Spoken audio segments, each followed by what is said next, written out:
એક સમયે કોંગ્રેસનો અભેદ્ય ગઢ ગણાતું બોરસદ હવે કોંગ્રેસના હાથમાંથી સરકી ભાજપનો ગઢ બની રહ્યું છે, કારણ કે નગરપાલિકાની વર્ષ 2020ની ચૂંટણી હોય કે પછી 22ની વિધાનસભાની ચૂંટણી, ભાજપે બોરસદ નગરપાલિકાના વિધાનસભામાં કબજો મેળવ્યો. પરંતુ નગરપાલિકાના ચૂંટાયેલા ભાજપના જ 14 સભ્યોએ 2020માં જે ચૂંટણી યોજાઈ હતી તેમાં બળવો કરતા બોરસદ નગરપાલિકાને સુપરસીડ કરવાની ફરજ પડી હતી.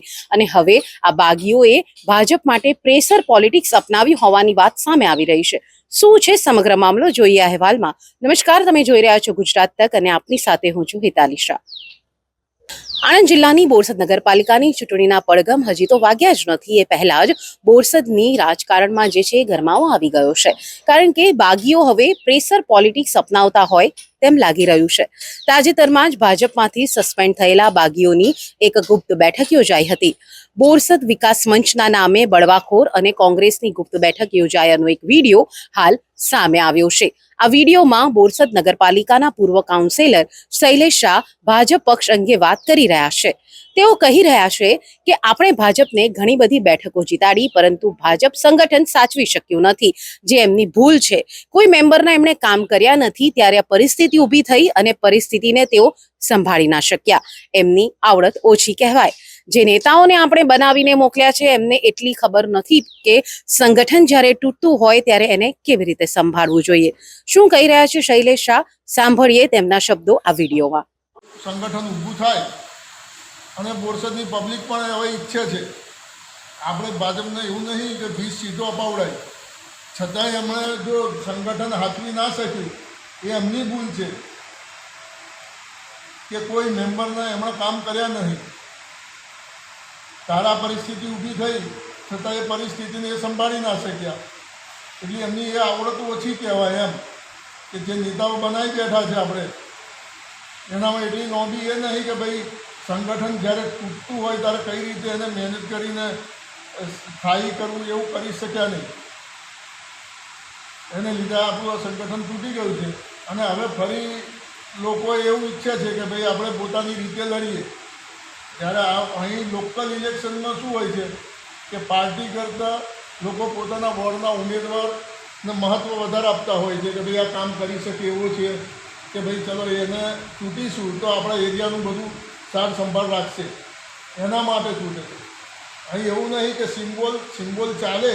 એ ધારાસભ્ય હોય લોકસભામાં અંદર એ સિમ્બોલથી લોકો કે એ પાર્ટી કોઈને ઓળખતી ના હોય, એટલે એને સિમ્બોલથી આપણે ચૂંટતા હોય છે. પણ અહીં આ લોકલ લેવલમાં એવું હોતું નહીં. લોકલ લેવલમાં તો પોતાના રીતે પાર્ટી આપણને કંઈ એવી મદદો નહીં કરતી. આપણે જાતે આપણા વોર્ડમાં ફરીએ છીએ, આપણે કામ કરીએ છીએ અને એને લીધે આપણને લોકો ચૂંટતા હોય છે. પછી આપણે વહીવટ જ જો ચૂંટાયા પછી એ ઉપરવાળાને નેતાઓને કરવો હોય વહીવટ. અમારા ગામની પરિસ્થિતિ શું છે, અમારે કઈ વહીવટ કરવો છે, એ બધી જવાબદારી અમારી હોય.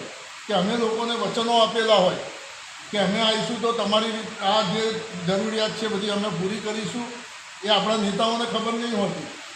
છતાં એ લોકો એમ કે તમે ચૂંટાયા છો એ તમારી કોઈ એ હેસિયત જ નહીં, તમે તો ખાલી તમને સિમ્બોલ આવીએ છીએ એટલે ચૂંટાવો છો. તો એવું હોતું નથી. એમને થોડું ભાન થવું જોઈએ કે નીચેના કાર્યકરોથી આખી સરકાર ઉપર બને છે, પણ એ નીચેના કાર્યકરોનું કોઈ જોતું નથી. એના માટે આવી પરિસ્થિતિ દરેક જગ્યાએ ઘણી જગ્યાએ ઊભી થાય છે. તો આપણે એ રીતે વિચાર્યું કે ભાઈ હવે આપણે આપણી પોતાની જ રીતે લડો.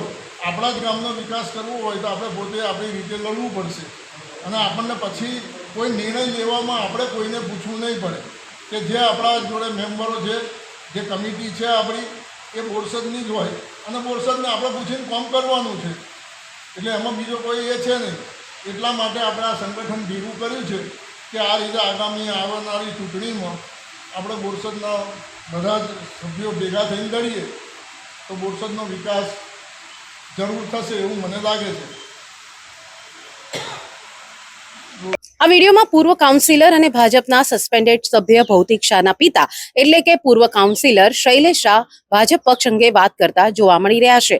અને તેઓ ભાજપ પક્ષ પર આક્ષેપો લગાવતા જોવા મળી રહ્યા છે. તેઓ કહી રહ્યા છે કે જે કાર્યકરોના દમ પર ભાજપ જીતે છે એમની જ અવગણના કરવામાં આવે છે અને આ સ્થિતિ લગભગ તમામ જગ્યાએ છે. તેવો આક્ષેપ શૈલેષ શાહ કરી રહ્યા છે. મહત્વની વાત છે કે બોરસદ નગરપાલિકા વર્ષ 2020માં સ્પષ્ટ બહુમતી સાથે ભાજપે જીત મેળવી હતી, પરંતુ સંગઠનમાં મતભેદ અથવા તો સભ્યોના ક્યાંક ને ક્યાંક કોઈ કામ ન થયા હોવાને કારણે ભાજપના જ ચૂંટાયેલા 14 સભ્યોએ ભાજપ સામે બળવો કર્યો હતો અને ભાજપે બોરસદ નગરપાલિકા ગુમાવી પડી હતી, જેને લઈને ભાજપ દ્વારા તમામ બળવાખોરોને પક્ષમાંથી સસ્પેન્ડ કરવામાં આવ્યા હતા અને ત્યારબાદ બોરસદ નગરપાલિકાને સુપરસીડ કરવામાં આવી હતી. હવે આગામી સમયમાં નગરપાલિકાની ચૂંટણીઓ આવનાર છે, જેને લઈને હવે બોરસદમાં રાજકારણ તો ગરમાઈ ગયું છે. સૂત્રો દ્વારા મળતી માહિતી મુજબ સસ્પેન્ડ થયેલા સભ્યોને ગત ચૂંટણીઓમાં ભાજપમાં પુનઃ પ્રવેશ મેળવવો હતો, પરંતુ તેમને પ્રવેશ મળ્યો નહીં, જેને લઈને હવે તેઓ ભાજપને પ્રેશર આપી પ્રેશર પોલિટિક્સ અપનાવતા હોવાનું જાણવા મળી રહ્યું છે. કારણ કે જે બેઠક યોજાઈ હતી તે ગુપ્ત બેઠક બોરસદ વિકાસ મંચના નામે બળવાખોરો અને કોંગ્રેસની યોજાઈ હતી. હવે જ્યારે ભાજપમાંથી સસ્પેન્ડ થયેલા બાગીઓ કોંગ્રેસ સાથે મળીને ગુપ્ત બેઠક કરે છે, ત્યારે બોરસદમાં ભાજપ માટે ચિંતાનો વિષય બની જાય છે. આ બોરસદ વિકાસ મંચની ગુપ્ત બેઠક આવનારી નગરપાલિકાની ચૂંટણીમાં કેટલો રંગ લાવે છે તે તો જોવું રહ્યું, પરંતુ કોંગ્રેસ પણ બોરસદને પાછો પોતાનો ગઢ બનાવવા માટે પણ ક્યાંક ને ક્યાંક એડી ચોટીનું જોર લગાવી રહ્યું છે અને ભાજપના જ બાગીઓ હવે કોંગ્રેસ સાથે જ્યારે ગુપ્ત બેઠકો કરે છે, ત્યારે બોરસદ અને ખાસ કરીને આણંદ જિલ્લાનું જે રાજકારણ છે તે કયા રંગે રંગાય છે તે જોવું રહ્યું. હેતાલી શાહ, ગુજરાત તક, આણંદ.